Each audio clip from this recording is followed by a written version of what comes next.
5, 4, 3, 2, 1 e vamos começar a nossa catequese. Hoje, pessoal, nós vamos continuar o nosso tema do catecismo. Lembrando, então, que aqui essa aula está sendo gravada, para depois o pessoal poder olhar com calma os outros catequizandos e membros dessa comunidade que não puderam estar presentes hoje. A gente teve aí uma mudança de data em cima da hora, pela primeira vez aconteceu, infelizmente, mas a gente vai tentar sempre manter na terça-feira a nossa catequese, tá bom? E hoje o nosso tema, ele vai prosseguir o nosso tema de estudo, nosso objeto de estudo, que é o catecismo da Igreja Católica. Nós vimos na semana passada que o catecismo ele é uma das partes ali do tripé da Igreja, né? A Santíssima Tradição, a Sagrada Tradição, o Sagrado Magistério e a Sagrada Escritura. O magistério são os documentos da igreja e um deles que nós estamos estudando, que resume a nossa fé, é o catecismo, né? Só relembrando. E o catecismo é dividido em 4 partes. Olha só aqui está virado, vamos virar aqui, ó. Ele é dividido em 4 partes. Ele é dividido na primeira parte que nós vamos começar a ver, que é o creio. Nós já iniciamos um pouquinho, né? Os sacramentos, a segunda parte. A terceira parte, a vida do cristão, são os mandamentos, né? E, por fim, as orações, né? Então, o catecismo, de forma geral, ele é dividido nessas partes. Só que tem mais umas partezinhas que eu vou dizer para vocês. E para a gente manusear bem o catecismo, é importante que nós sempre tenhamos uma Bíblia junto, porque o catecismo ele vai citar muitas vezes a Bíblia, se precisar procurar alguma coisa, né? E o próprio catecismo também vai citar documentos, livros de outros santos, como São Tomás de Aquino, Santo Agostinho, São Luís de Montfort, e assim vai, né? Aí a Heleneide entrou aí, seja bem-vinda. Então, o catecismo ele vai citar vários livros de santos, livros da Bíblia, tá?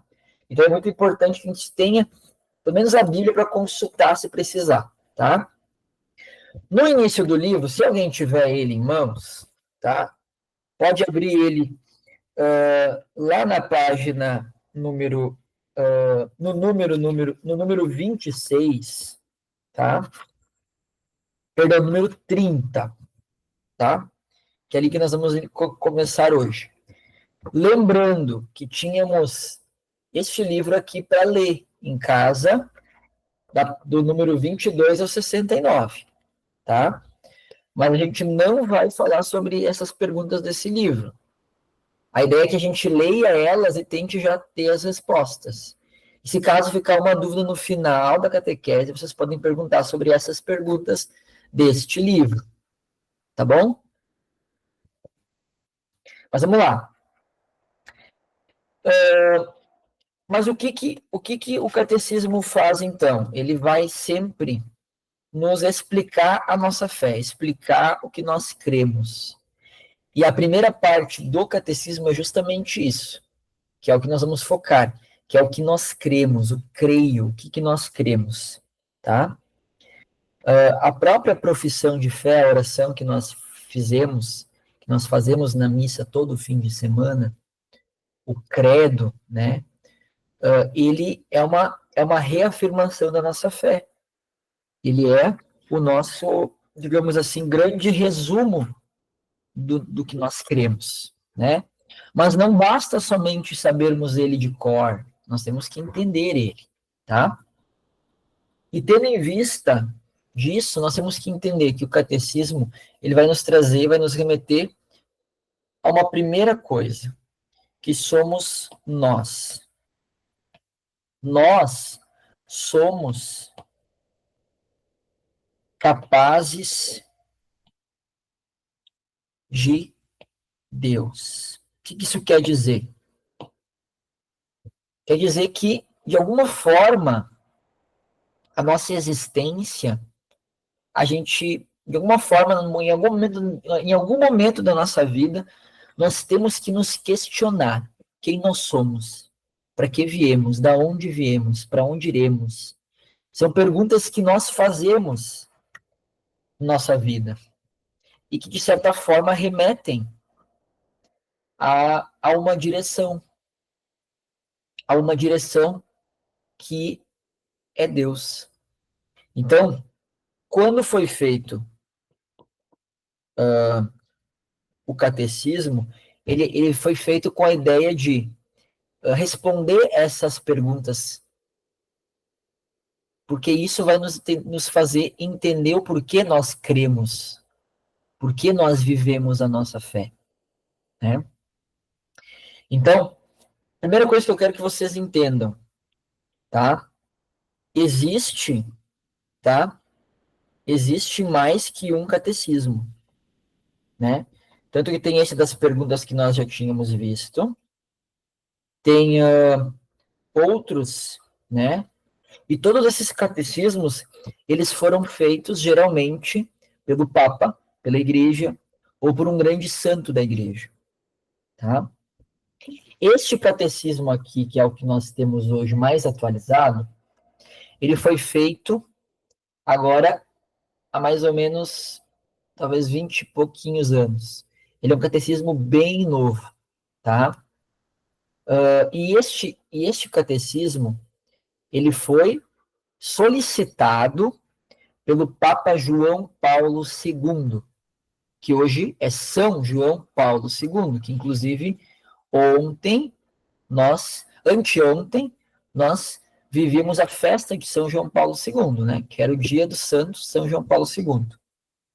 Este santo pediu para o Ratzinger, cardeal Ratzinger, que depois virou o Papa Bento XVI, criar este catecismo. E neste catecismo tem todo o resumo da nossa fé. Ele é um catecismo pós-conciliar, tá? O que isso quer dizer? Durante toda a igreja, tá? Aconteceram concílios, tá? Um concílio, o que ele é? É uma reunião de todos os bispos da igreja, os apóstolos, né? Apóstolos, os bispos são os apóstolos, né? Os apóstolos são os bispos. Esses bispos se reúnem para poder definir o que é a nossa fé, para poder ver o que as pessoas estão precisando, como elas vão apresentar para nós Jesus, né? E, e vão fazendo nesses concílios, eles vão proclamando os dogmas, né? Lembra que nós falamos dos dogmas marianos? Muitos dogmas, né? Alguns dogmas foram feitos em concílios, né? O concílio mais recente, tá? Ele é o Concílio Vaticano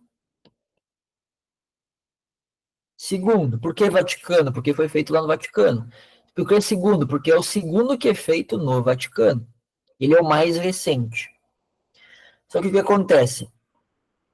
Depois que aconteceu esse concílio, aconteceu uma grande divisão dentro da igreja, que, que é uma coisa ruim, que envolve um pouco a questão política, onde existem padres, bispos um pouco mais liberais, mais progressistas, com um movimento de fazer coisas novas dentro da igreja, e padres, bispos, que eram mais conservadores, que queriam conservar aquilo que a igreja tem. Então, hoje na política a gente chama isso de direita e esquerda, né? A gente não vai falar de política aqui agora, né, gente? Mas vamos dar um exemplo. Aqui no Brasil nós temos o Lula, que é de esquerda, e o Bolsonaro, que é de direita, né? E isso, querendo ou não, dentro da igreja, já naquela época, quando aconteceu o Concílio Vaticano II, que foi lá em 1960, mais ou menos, 70, terminou, deixa eu confirmar aqui, ó, Concílio Vaticano II, que foi a data do término. Ele terminou em 65, 1965. Quando ele terminou, aconteceu uma nova atualização de muitas coisas que a igreja, ela renovou, ela mudou, não mudou, ela renovou. Só que muitos sacerdotes, depois do Concílio Vaticano, eles como eu posso dizer, eles começaram a interpretar a Bíblia, o catecismo de uma forma diferente, como se fosse uma ruptura, como se a Igreja Católica fosse uma antes do concílio e outra depois. Só que a igreja não é uma antes e outra depois. Ela é a mesma. Ela é a mesma. A igreja não é de direita ou de esquerda. A igreja não é Lula nem Bolsonaro. A igreja não é politicamente, né, correta. A igreja ela é um instrumento de Deus, não político, né? Então gerou-se uma grande discussão em relação a isso. Só que daí o que aconteceu? O Papa Bento XVI, quando ele finalizou aqui esse livro, ele pediu para que nós que estudamos a Bíblia, que estudamos um pouco de teologia, para nós que catequizamos, aqueles teólogos, pessoas importantes, para que eles buscassem uma continuidade, tá? O que seria essa continuidade? Ele chamou de hermenêutica da continuidade, que seria uma forma de interpretar as coisas à luz de tudo. O que isso quer dizer? Quer dizer que eu não posso pegar a Bíblia, ler uma parte dela isoladamente e interpretar. Eu não posso pegar o Concílio Vaticano II, que foi essa reunião, pegar os documentos do concílio e interpretar ao meu bel prazer. Eu tenho que interpretar à luz de toda a história da igreja. Então, entendam, para eu interpretar do jeito certo o catecismo, para eu interpretar do jeito certo a Bíblia, eu preciso ter um pensamento católico. Eu preciso ser católico para poder entender melhor e poder proclamar a verdade sobre o que a igreja ensina, o que a igreja defende, sobre a verdade da igreja, tá? Então, o que o catecismo ele vai nos trazer? Ele vai nos trazer isso, uma continuidade. A igreja iniciou lá no início, na morte e na cruz de Jesus. Do peito, do lado aberto de Jesus, que jorrou sangue e água, saíram todas as graças que nós temos hoje, dos sacramentos, das verdades, dos mandamentos, a veracidade daquilo que nós vivemos no nosso dia a dia. Ela nasceu ali na cruz. A igreja nasceu na cruz. O que aconteceu no Concílio Vaticano foram algumas mudanças, mas não a palavra mudança que define, mas uma renovação, uma continuidade, né? Então, isso que nós temos que entender, tá? A gente não vai falar do Concílio Vaticano II hoje, mas eu quero que vocês entendam que o catecismo veio para nos direcionar, tá? Direcionar para que nós possamos viver bem a nossa fé, entender o que é a nossa fé, tá? A partir disso, tá? Entendendo esta parte que eu acabei de falar, a gente prossegue, tá? Para a primeira parte do catecismo, tá? A primeira sessão que fala do que nós cremos, tá? Olha só o que diz aqui. Quando professamos a nossa fé, começamos dizendo eu creio, nós cremos. Por isso, antes de expor a fé da igreja, tal como é confessada, como ela é rezada, celebrada na missa, né? Vivida no dia a dia, na oração, nos mandamentos, nós precisamos nos perguntar o que é crer? O que é acreditar? Né? A fé é a resposta do homem a Deus, que se revela a ele, se doa. Ou seja, a fé, gente, ela é duas coisas. Primeiro, ela é uma resposta. Resposta para quem? Para Jesus. A gente não vive num mundo onde a gente é esquecido. A gente vive num mundo onde um Deus nasceu, se fez homem e morreu na cruz para nos salvar. Isso foi o que ele nos disse, através dos seus atos, do seu amor, do seu testemunho. E o que a fé nos pede? A fé é a nossa vivência, ela é uma resposta ao que aconteceu. A fé é uma resposta para Deus. Se nós vivemos a nossa fé no dia a dia, se nós estudamos, tentamos entender essa fé e tentamos amadurecer, abandonar o pecado, buscar as virtudes, é porque nós respondemos a Deus e essa resposta nós chamamos de fé. É isso que o catecismo aqui está dizendo. Ele nos diz que a fé é uma resposta ao Deus que veio morrer por nós na cruz. Ela não é um sentimento bonito que me faz dizer, nossa, que lindo, como o amor de Deus é bom, a gente chora na cruz porque ele morreu, e depois passa, choramos lá na missa, choramos na adoração, choramos no grupo de oração, e depois lá na rua a gente peca, a gente mente, a gente é desonesto. Isso não é fé. Fé não é sentimento. Fé é uma resposta. E essa resposta, ela precisa ser madura. Ela não pode ser uma resposta de criança, uma resposta qualquer, uma resposta sem responsabilidade. Ela precisa ser uma resposta madura. Isso é fé. E a fé também ela é uma decisão. Eu decido amar Jesus. É difícil amar Jesus nesse mundo hoje, mas eu decidi amá-lo. Então eu não posso cair nas tentações. Eu não posso me entregar nas coisas do mundo. Eu preciso verdadeiramente ser de Deus. Eu preciso verdadeiramente adorá-lo, querer conhecê-lo. Eu não posso amar aquilo que eu não conheço. E para conhecer eu preciso fazer o quê?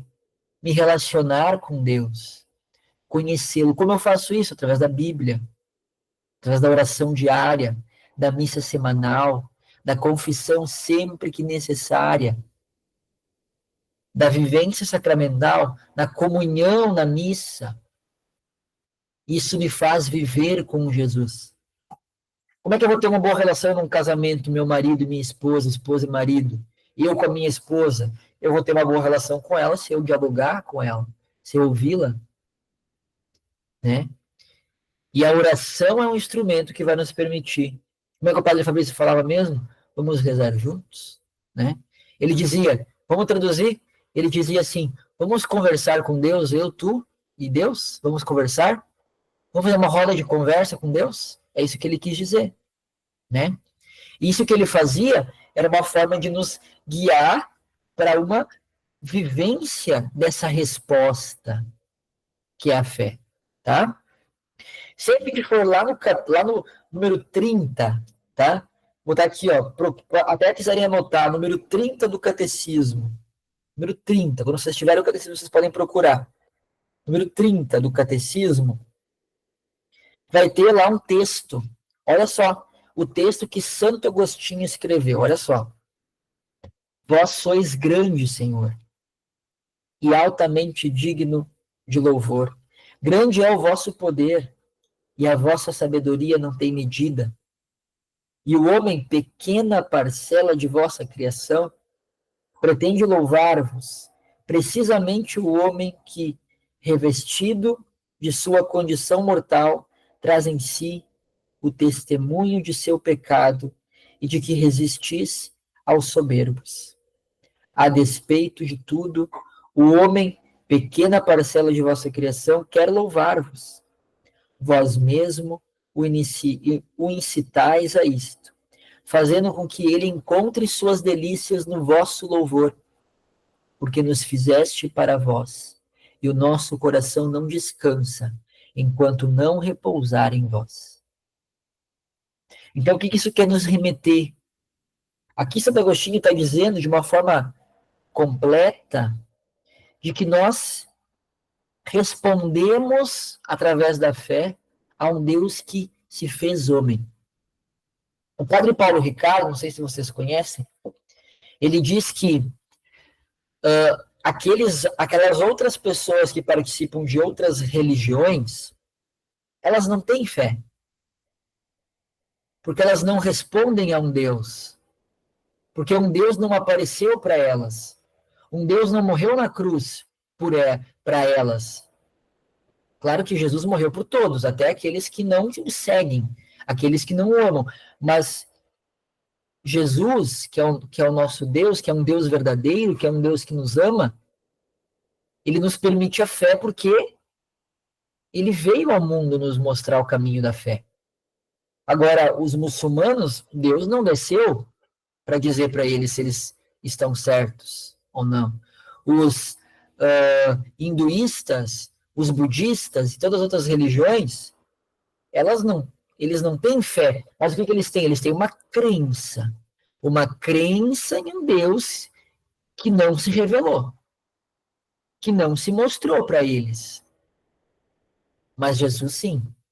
Jesus se mostrou, não só apareceu, mas deu a vida para nós. Nos mostrou o caminho do verdadeiro amor, que é o sacrifício. O sacrifício. E olha só que vocês vão ver que tem um grande tripé aqui. Porque o amor também é uma decisão. Eu decido por amar a Deus. Eu respondo através da minha fé. Eu decido seguir a minha fé. Seguir respondendo a Deus.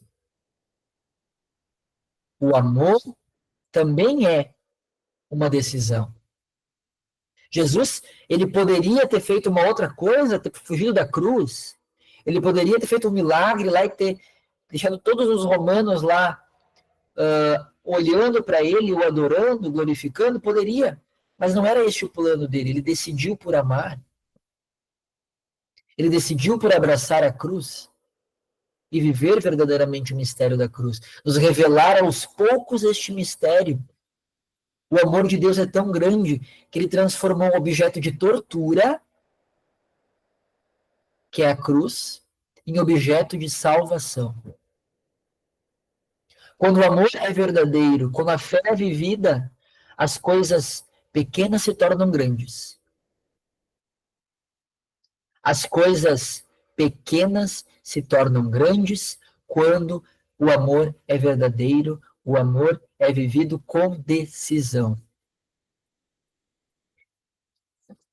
E continuando esse mesmo entendimento, nós temos que entender que o homem, ele é capaz de Deus.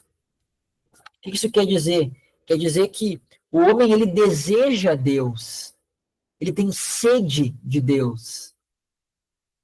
E isso, de certa forma, nos remete ao que nós cremos, ou seja, isso nos diz que o que nós cremos é verdadeiro.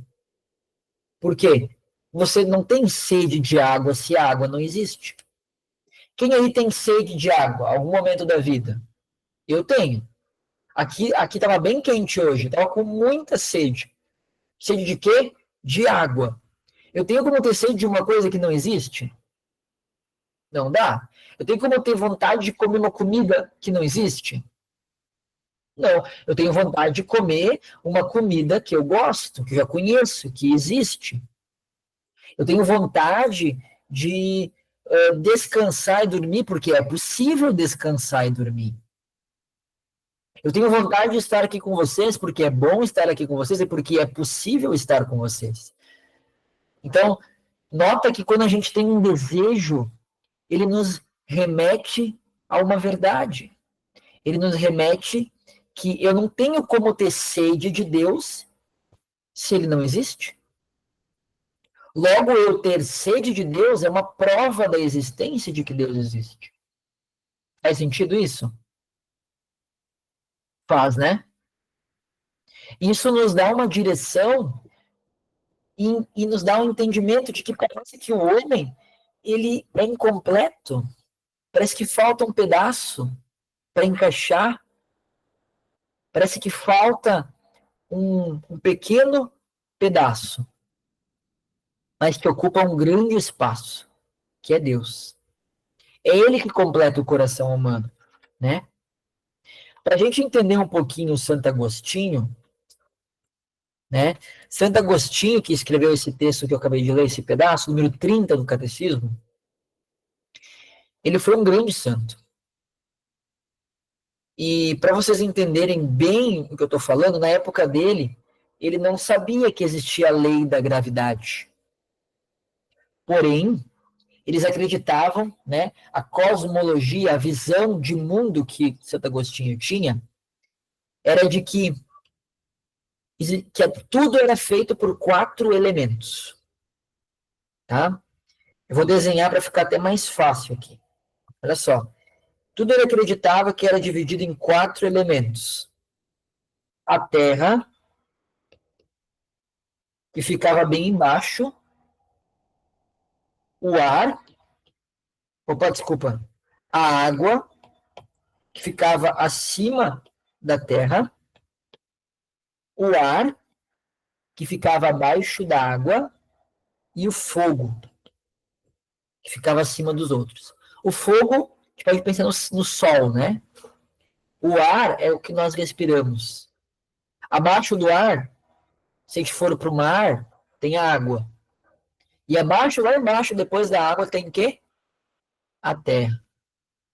Então, essa relação dos 4 elementos, Santo Agostinho ele fazia com que as pessoas entendiam que existe um equilíbrio natural.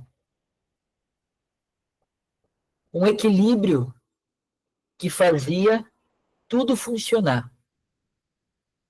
Só espera um pouquinho que a minha esposa já deixou a geladeira aberta.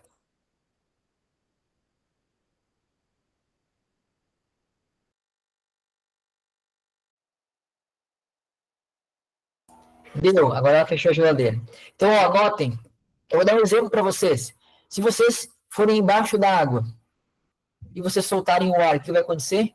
É o ar voltando para o lugar onde ele deveria estar, que é acima da água e abaixo do fogo. Nota o equilíbrio disso? Isso na época de Santo Agostinho ele já tinha percebido. E se a gente for olhar, tudo tem um equilíbrio. Tudo tem, né? A natureza é uma coisa normal, tudo muito perfeito para que Deus não exista. Deus controla tudo, existe uma inteligência por trás de tudo, que é a de Deus, que coloca tudo no seu lugar. Mas por que eu estou falando desses elementos? Porque olha só, o fogo, né? Os elementos aqui são feitos de matéria, né? A terra é feita de terra, né? A água, o elemento é H2O, né?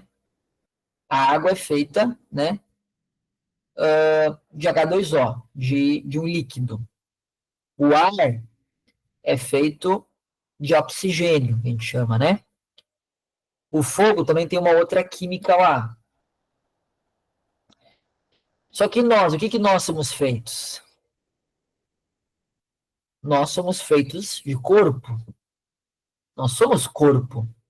Não somente o corpo, mas nós temos também a alma. Nós temos a alma. Mas pensem comigo.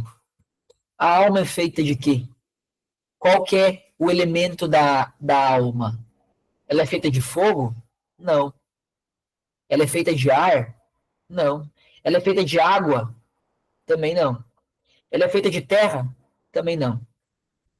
A alma é feita de espírito. A alma é feita de espírito. E assim como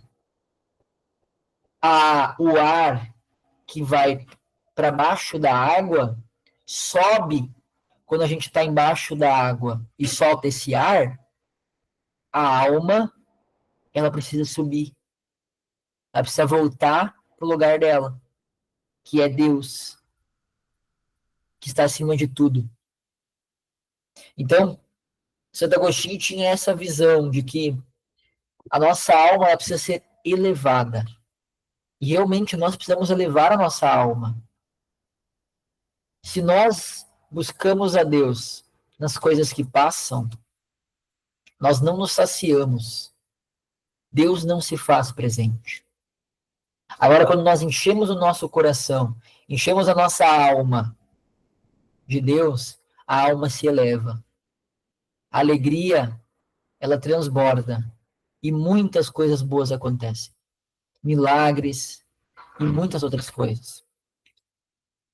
Então, existem dentro do catecismo aqui, lá no número 31, as vias de acesso ao conhecimento a Deus.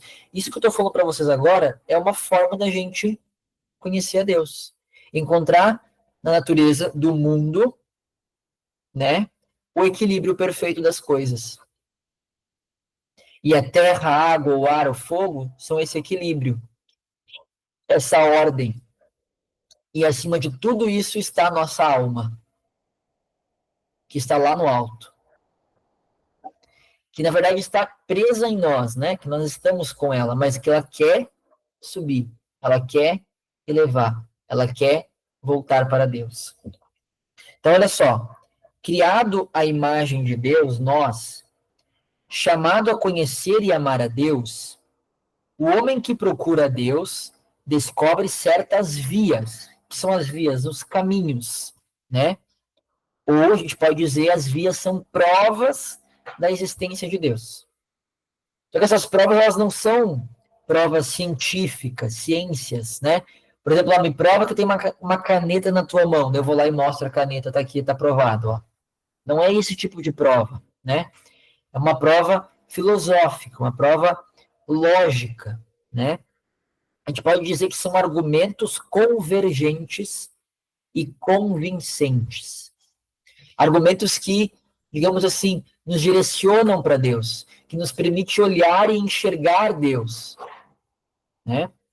Então, estas vias para chegar a Deus têm como ponto de partida a criação do mundo material. Então, ó, o mundo material. Então, o mundo material, o mundo, né? E a pessoa, o homem, a pessoa humana. A gente poder, entender as vias que vão converger e vão convencer de que Deus existe. A primeira, tá? Que é o mundo. A primeira. O mundo, a partir do movimento e do devir, da contingência, da ordem, da beleza, pode-se conhecer a Deus como origem e fim do universo. Ou seja, tem gente que busca vários milagres todos os dias.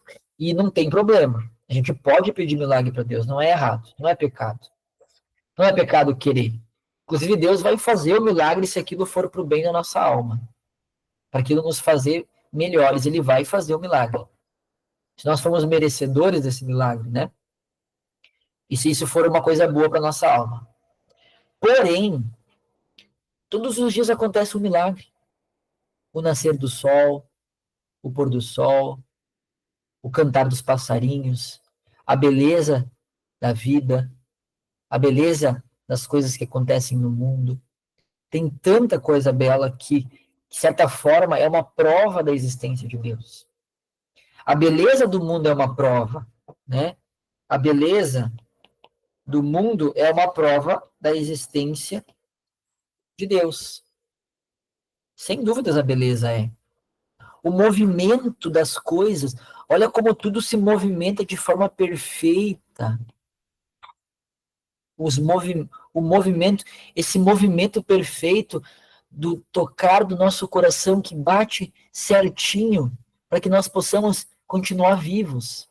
O piscar dos nossos olhos, claro que aqui estou falando de nós agora, né? Não é o foco, mas vamos olhar para o mundo, vamos olhar o movimento do vento que leva as nuvens, que levam as chuvas, o sol que gira perfeitamente, ou melhor, nós que giramos ao redor do sol perfeitamente, que nasce de manhã, que se põe no final do dia. Tudo isso é muito perfeito, gente.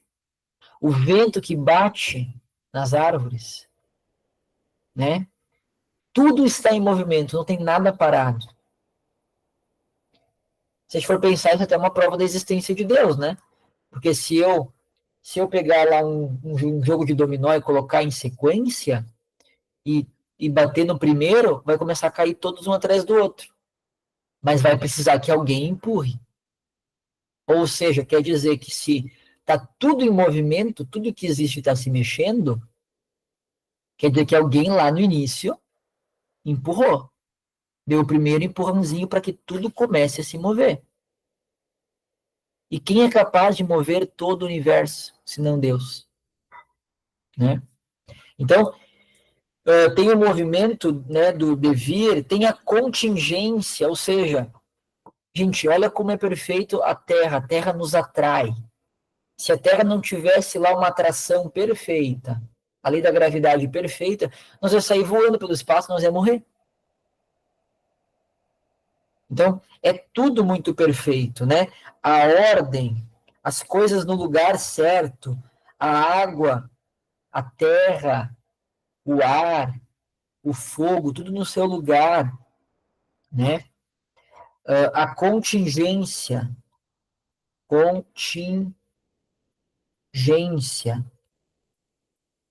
são coisas perfeitas, coisas que nos remetem à existência e prova de Deus no mundo, tá?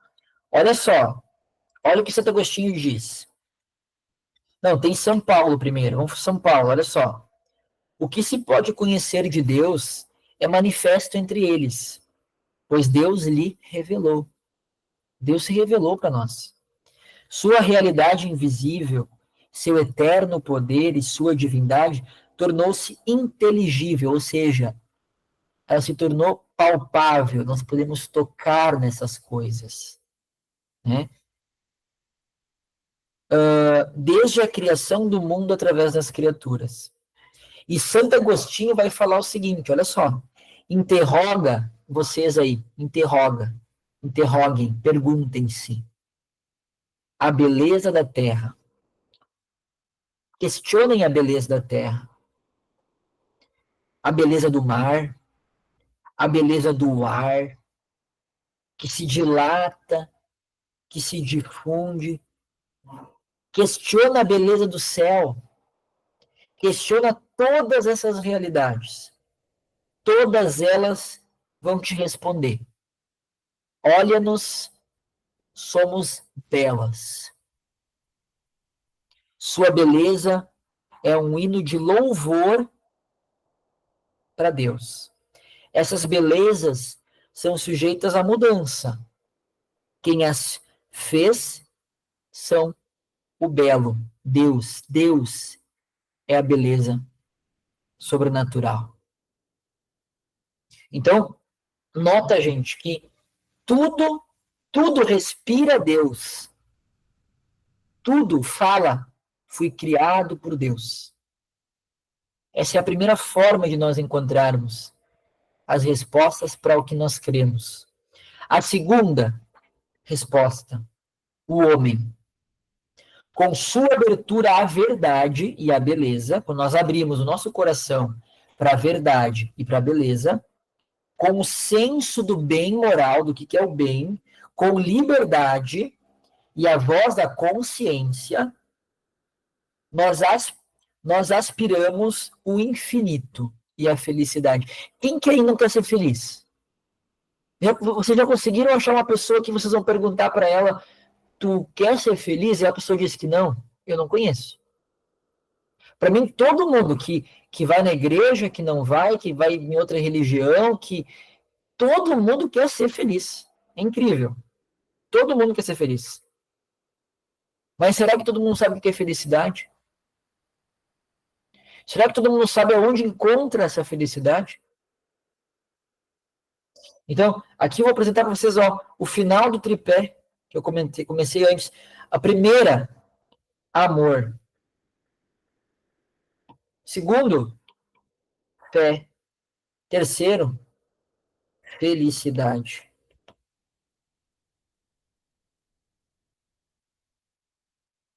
Tudo isso daqui, as três coisas, elas precisam ser decisão.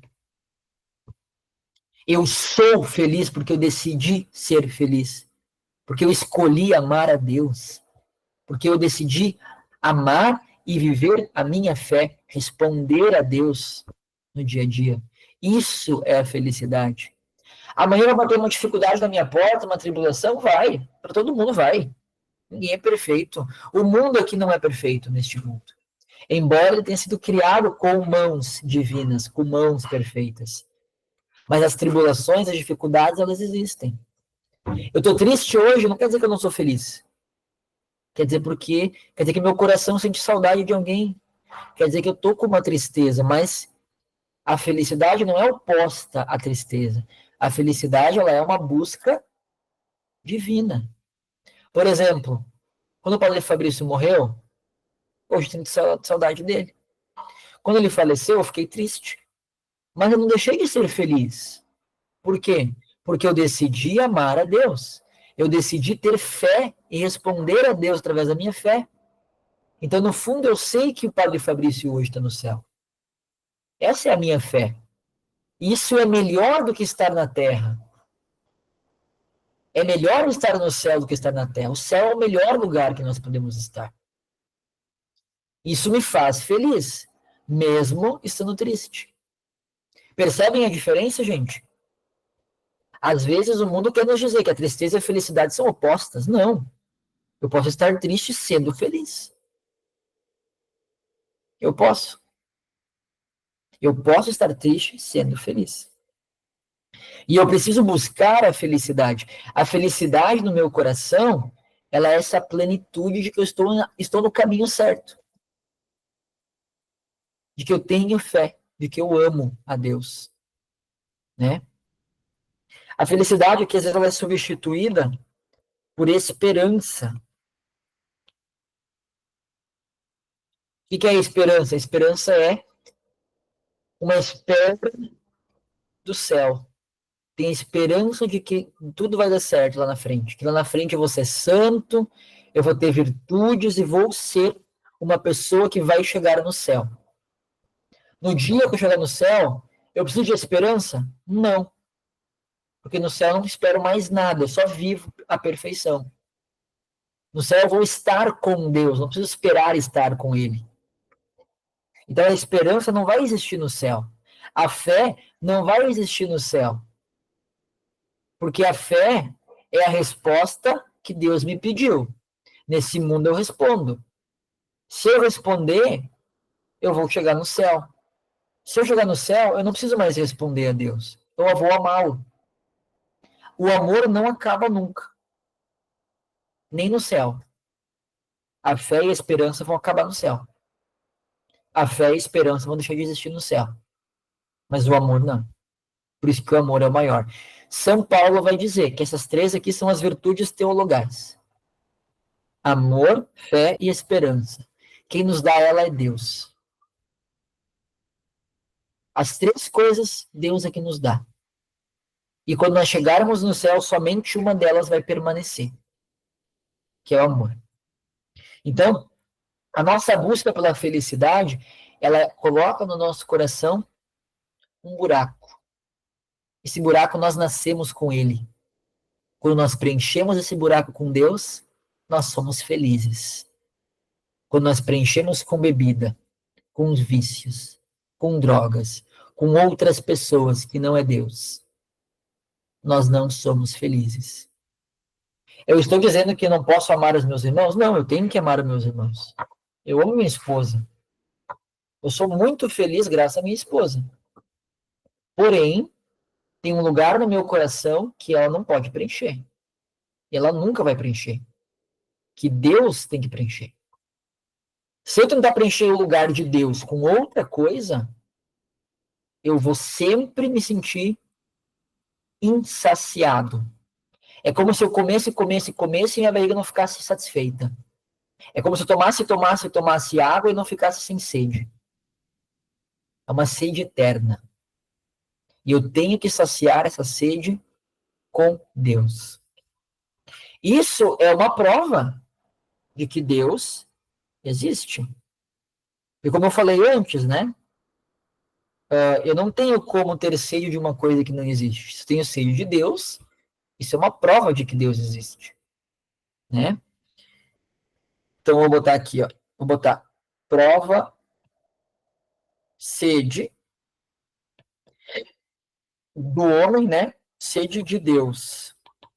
De Deus. Olha só o que vai dizer aqui. O homem, ele se interroga, ele se pergunta sobre a existência de Deus. Todo homem se pergunta. E mesmo que não se pergunte, ou se não dá a oportunidade de se perguntar sobre isso, todo homem, ele tem um Deus. Ou ele tem um Deus que é o verdadeiro Deus, que é o Deus que morreu por nós na cruz, e nós queremos conhecê-lo e amá-lo, ou Deus idolatra outra coisa. Ou ele idolatra o trabalho, a bebida, cigarro, comida, alguma coisa ele idolatra. Alguma coisa para ele é a coisa mais importante para ele. Sempre. O dinheiro, alguma coisa tem. Pode ver. Mediante tudo isso, percebe-se sinais de sua alma espiritual. Nós temos uma alma, não somos só corpo. Essa alma, ela quer se elevar, né? O homem tem sede de Deus, como semente de eternidade que leva dentro de si, irredutível, a só matéria. Sua alma não pode ter origem senão em Deus. Tem que ser em Deus. Não tem como a nossa alma ter sido feita de outra forma. O que explica eu tenho um corpo totalmente saudável? Totalmente saudável. Eu posso morrer amanhã, doar todos os meus órgãos. Já teve muitos casos assim. E é até comum. Pessoas que morrem totalmente saudáveis, do nada. Eles não conseguem identificar a causa da morte. O coração simplesmente parou. Não é só isso. O que é a morte para nós cristãos? Para nós católicos? É a separação corpo e alma. Separação. Separou? Morreu. O corpo não mexe mais. O corpo não aquece mais. O corpo vai se decompor.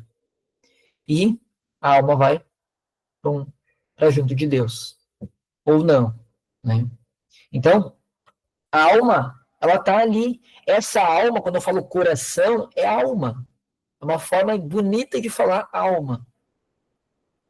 Porque o coração só bate sangue, ele não tem sentimentos. A gente fala coração de uma forma poética, uma forma bonitinha de falar. Mas o coração, ele vai bater, é isso que ele faz. Ele não sente o que nós sentimos. O que nós sentimos de verdade, a nossa inteligência, nem no cérebro tá. Tá na alma. A alma nossa guarda as memórias e a inteligência. Podemos até falar sobre isso um dia. Nós vamos seguir. O mundo e o homem atestam que não tem em si mesmos nem seu princípio primeiro, nem seu fim último, mas que participam do ser em si, que é sem origem e sem fim.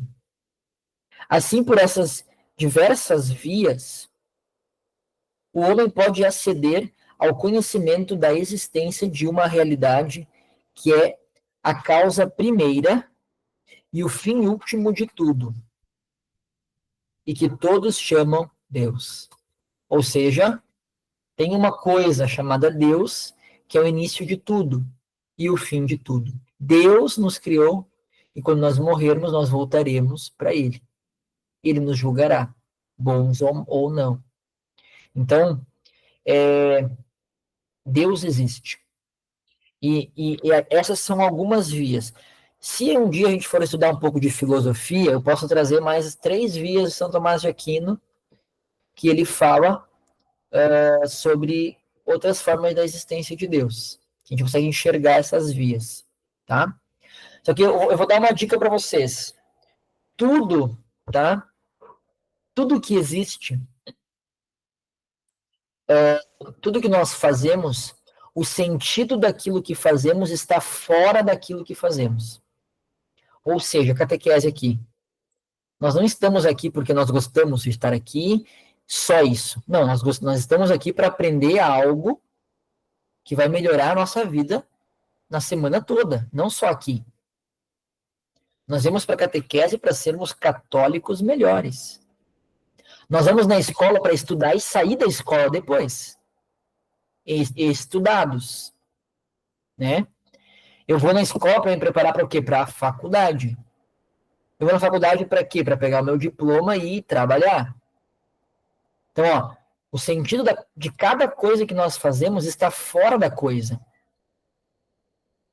Eu vou para a cama dormir porque no outro dia eu tenho que trabalhar e tenho que estar descansado. Eu trabalho porque na minha casa eu preciso ter dinheiro para sustentar a minha família. Eu tenho uma família para agradar a Deus, viver a minha vocação. Nada que nós fazemos está dentro daquilo que fazemos. Então isso nos remete também a uma prova de que Deus existe. Eu vivo neste mundo para ser melhor porque o sentido deste mundo está fora dele, que é no céu, que é na eternidade. O sentido desta vida está fora desta vida. Quando nós damos valor maior para as coisas desta vida, aí nós invertemos a ordem das coisas e nos perdemos, nos afastamos de Deus. Então, as faculdades do homem, ou seja, a nossa alma, as coisas que a nossa alma tem, nossa inteligência, nossa memória, né?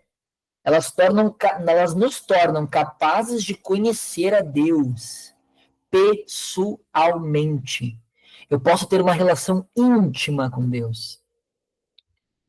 Mais íntima do que eu tenho com a minha esposa.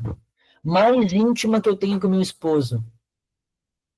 Eu posso tocar Deus. Na missa, na Eucaristia, eu posso me alimentar dele. E este alimentar, ele alimenta o meu corpo, mas alimenta a minha alma, ele toca a minha alma. Então, o que é belo é de Deus. E é isso que nós vamos vivendo a partir de agora. Então, a primeira coisa que nós temos que entender, até para a gente entender bem o que nós cremos, o creio que nós rezamos, nós precisamos nos questionar e entender que este Deus maravilhoso, ele se revelou a nós, ele nos pediu, fez uma pergunta e nós temos que responder através da nossa fé. Com decisão, com amor, para sermos felizes, tá? Então, sede de Deus, o homem tem sede de Deus, isso é um sinal de Deus. O homem é belo também, assim como as coisas do mundo, a beleza do homem, o movimento do homem, olha os movimentos que o homem faz, só o homem consegue fazer. A ordem que o homem consegue empregar nas coisas. O bater, tudo muito perfeito, gente. O nosso coração batendo, o olho piscando, as células do nosso corpo, tudo se regenerando, crescendo. A gente se formando no ventre da nossa mãe. Tudo muito perfeito. Só um Deus maravilhoso para criar tudo isso. E é este Deus que nós cremos.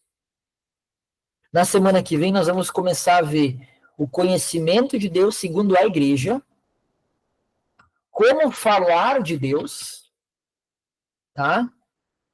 E nós vamos entender sobre a revelação de Deus. Deus se revela e como ele se revelou, por que que ele se revelou, né? Então, e o tema que vocês vão ter, então, era para ler até o número 66 ou 69, 66, acho que, não, 68. Então, a partir de, na semana que vem, quem tiver esse livro aqui, ou quem tem o PDF que eu mandei no grupo, pode ir lendo as perguntas que tem lá, até o número 96, 95. Eu vou colocar no grupo lá depois. 95, tá? E vão lendo. E agora, então, gente, eu vou abrir para perguntas. Daí, quem quiser perguntar, quem quiser questionar alguma coisa, se alguma coisa não ficou claro, pode perguntar, tá bom? Podem abrir o microfone para falar, né? Senão não vai dar para falar. Daí, se quiser questionar alguma coisa, se ficou claro ou não. Ó, para vocês lá, vou fazer um desenho bonito para vocês, ó.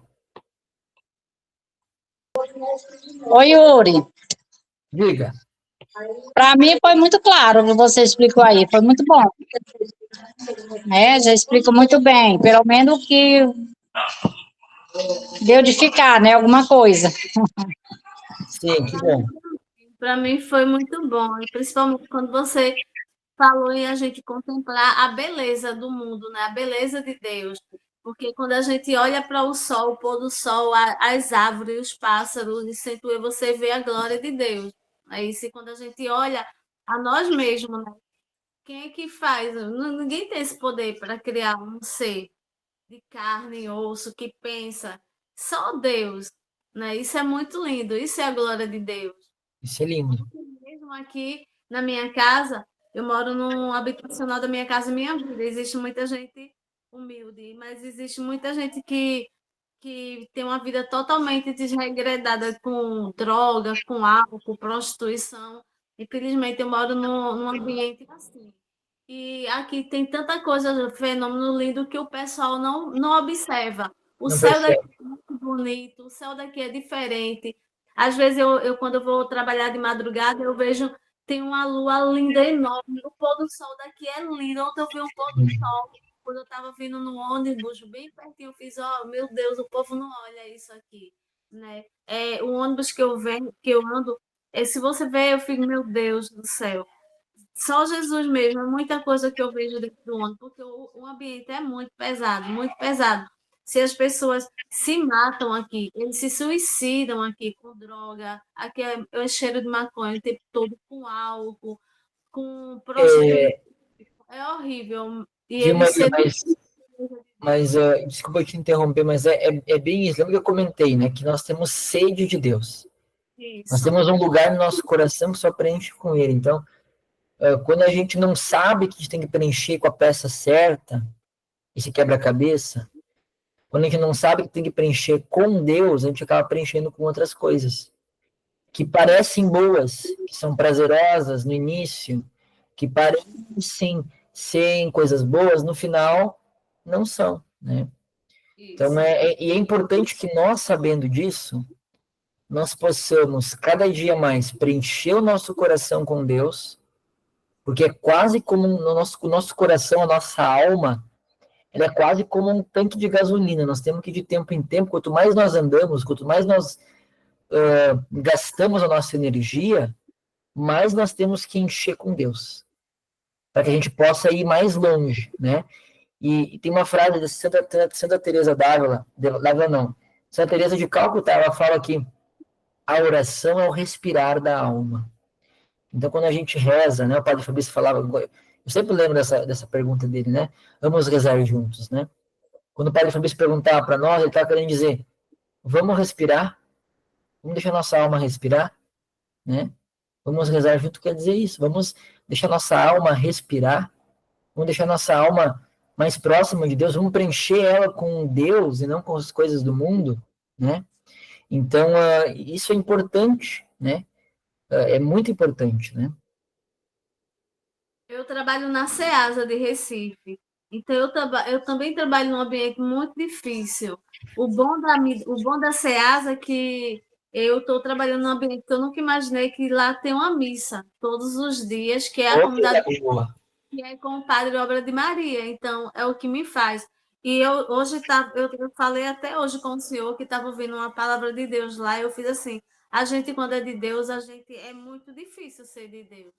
Por quê? Porque quando você é de Deus, que você procura ir à missa todos os dias, você é perseguido, você é criticado, as pessoas têm pecado, mas eles ficam procurando sempre pecado de você. Se acontecer alguma coisa, não vai para a missa todos os dias, não é a menina da igreja, que não é isso. Então a gente é muito olhado. Então ser de Deus é muito difícil, não é fácil. É difícil, concordo contigo.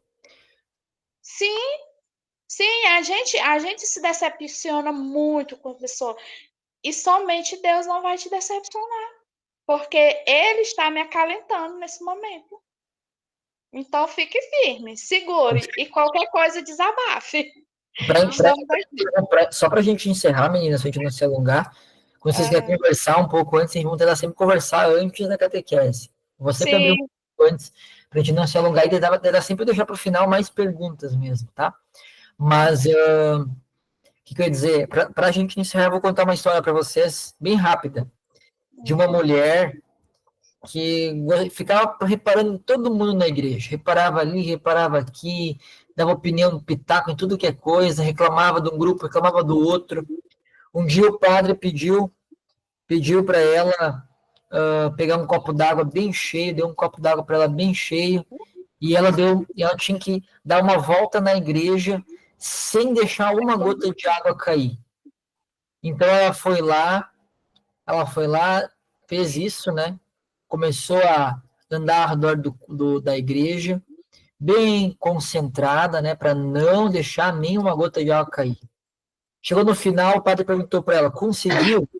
Ela falou, sim, consegui, não derrubei nenhuma água. Daí o padre falou para ela, não, mas não era isso que eu queria saber, eu perguntei se a senhora conseguiu dar a volta na igreja sem reclamar de ninguém. Daí ela falou, eu não reclamei de ninguém. Daí o padre falou para ela, pois é exatamente isso, se você focar no que é importante, focar no seu trabalho, que é fazer o melhor onde você estiver, no trabalho, na igreja, onde você estiver, fazer a sua parte com Deus, você não vai ter tempo para ficar olhando dos outros, para ficar querendo achar erro dos outros. Então, a melhor coisa que nós podemos fazer, gente, é isso, é focar no nosso trabalho, focar na nossa fé, que tem que ser uma resposta diária para Deus. Assim a gente vai ser feliz, tá? Então, a gente vai finalizando. Agradeço a presença de vocês. Desculpem a gente ter esse remarcar. Na terça-feira a gente vai estar no horário normal, tá? Vamos tentar convidar mais pessoas para participar, se Deus quiser. Tem bastante gente que está vendo as aulas, as catequeses só depois. O pessoal está com dificuldade, acho que na terça, mas é o horário que eu acho que ainda está melhor para a maioria ainda, né? E vamos se ajudando. O que vocês precisar conversar, conversem lá no grupo do Conversas do Céu, se chamem no privado também, vamos se ajudar. Podem me chamar também no privado, se eu tiver disponível para conversar, eu fico à disposição, tá bom? E... Tendo uma benção a catequese, porque quem mora sozinho, né? Não tem, então, esses dias de terça-feira com vocês, para mim, eu achei muito bom demais, está sendo maravilhoso. Que bom, fico muito feliz em ter sido muito bom. Então, esse vídeo depois vai para o YouTube, então fica salvo lá, e vamos tentar convidar mais pessoas aí para a próxima catequese, tá bom, queridos? Fiquem com Deus, uma boa noite, tá? A paz de Jesus e o amor de Maria para vocês. Amém. Fica com Deus também, que Deus abençoe. Tchau, tchau. Beijo, tchau, meninas. Não vou chamar o nome mais para não errar. Agora que me lembrei, a gente não fez uma oração no início. Não vou errar, agora eu vou aprender para o nome. Uma pergunta. Esse vídeo que fica na catequese, todas essas falas daqui vai também junto? Vai, por isso que eu falei para não se desabafar agora. Obrigada. Mas foi bom. Eu vou Durma com Deus. Ouviu? Eu vou dormir também com ele e aproveitar o calor de Itaituba. Viu, querida? Eu vou tentar cortar essa parte final dessa vez, tá? Mas nas próximas eu vou tentar não falar demais no final, tá bom? O teu áudio tá fechado agora, Maria. Tá bom, a gente conversa sempre no início, né? Isso, no início, tá bom? Beijo, fique com Deus. Tchau, tchau.